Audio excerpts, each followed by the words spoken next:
What is going on, boys and girls? It's your friend, Pastor Jonathan, and welcome back to Multiplayer Mode, where somebody who's really stinky at video games pairs up with somebody who's really good at video games. Now, today I will be playing the part of somebody who's really stinky at video games. And for the expert, I've had my friend, Mr. Will, scour the zone for somebody who's a total pro, somebody whose video game skills are off the charts. Mr. Will, would you please come and introduce us to the expert? Where's the kid?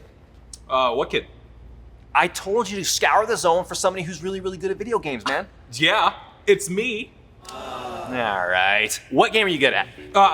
That's the wrong question, because I'm good at all games. The real question here is, what game am I gonna be teaching you? Okay, what game are you gonna be teaching me? Star Wars Battlefront II. Now, basically, Star Wars Battlefront II is a Star Wars game. You can play as any hero or villain that you want to, on any kind of map that you want to, in any kind of game mode. It's the coolest game ever. That sounds pretty amazing. So does that mean you can be Luke Skywalker? Yep. Does that mean you can be Obi-Wan Kenobi? Yep. Does that mean you can be Darth Vader? Yep. Can you be Yoda? Yep. Can you be that little guy with the things on his head that's like... Yeah. Okay, I'm gonna play. I can't wait. This is gonna be awesome. Take a minute. Breathe. Okay, now you're ready. Okay, cool. Let's do this. Wait, you don't need to jump around. You just have to.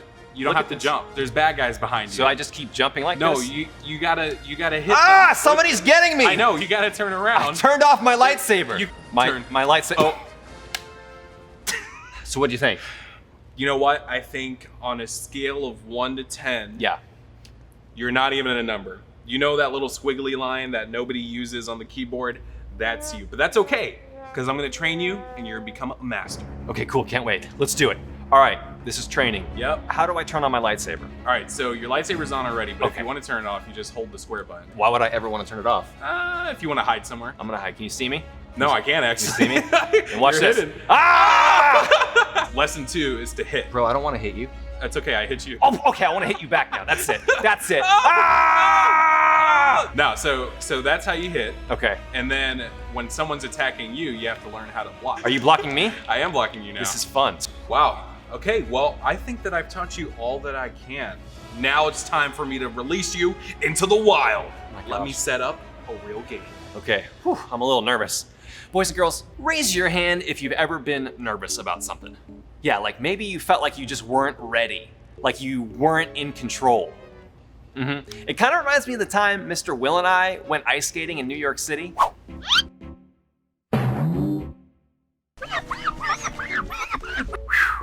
That was rough. Hey, I want you to think of one time that you can remember that you weren't in control. And when you got it, I want you to raise your hand and just shake it around like this.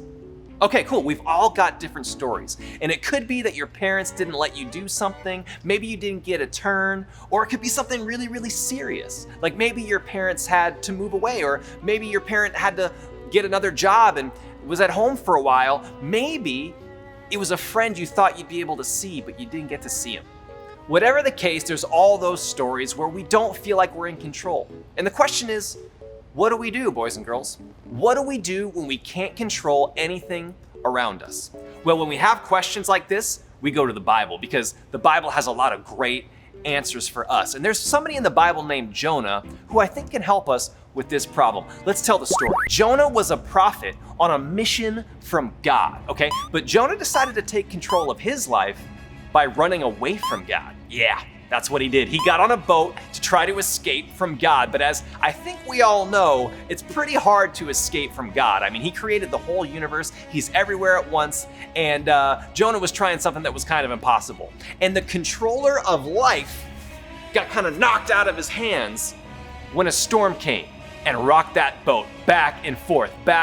And it scared the people on the boat so much that they took Jonah and they threw him into the ocean. And it gets worse from there, boys and girls, because when Jonah was swimming in the stormy ocean, a big old fish came out of nowhere and just swallowed Jonah up. Okay, now that is the very definition of not being in control, boys and girls. You're in the ocean in the middle of a storm and a fish eats you. Do me a favor and turn to whoever's next to you and go, yikes. Yeah, pretty scary. But even though Jonah couldn't control any of the things around him, there was something he still could control. and that was himself. So he had a choice to make. Am I gonna ignore God, or am I gonna pray to God? Am I gonna change my mind and ask God for help? Well, guess what? That's exactly what Jonah did. He prayed and he asked God to help him get out of the belly of that fish. And God answered him. The fish actually puked Jonah out onto the beach and he escaped. Now, that's a crazy story, and you should definitely read it because it's in this book called Jonah that's in the middle of the Bible. If you have a chance, read it with your family. I think you'll love it.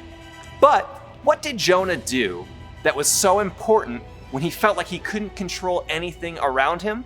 He made a choice to control himself. He asked God for help.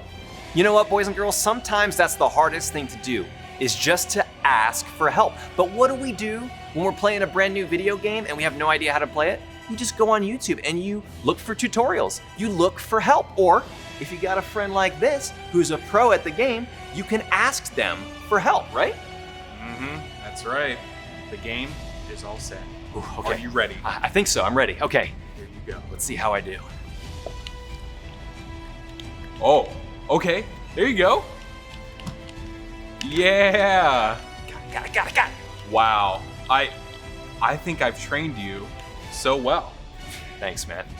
Okay, so you were the pro, and I asked you for help when it comes to Star Wars Battlefront II. But who can the kids ask for help when they have problems with things in life that they can't control? Sure, they can ask their parents, they can ask their brother, their sister, their teachers at school, you can ask your zone leaders or zone pastors, or you can go to your Bible, you can read the Bible, or you can pray just like Jonah did. Exactly. Philippians 4:6 says this, don't worry about anything. Instead, pray about everything. Tell God what you need and thank Him for all He has done. Remember this, boys and girls, there is one thing that you will always be able to control, and that's you. Why?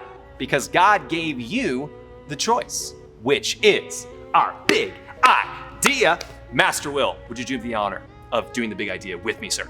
Oh, for sure. Boys and girls, are you ready? Let's stand up. Come on. Okay, are you guys ready? Shake it out, get the blood flowing. All right, we're gonna count it down. 3, 2, 1. God gave me the choice. That was pretty good. You know what? I think we do it better though. This is the last time we're gonna be doing this, so let's do it as good as we can. On the count of 1, 2, 3. God gave me the choice. Good job, man. That was awesome. Hey, so question for you. Am I a Star Wars Battlefront II master? Let's not get carried away. You still gotta beat me. All right, let's go.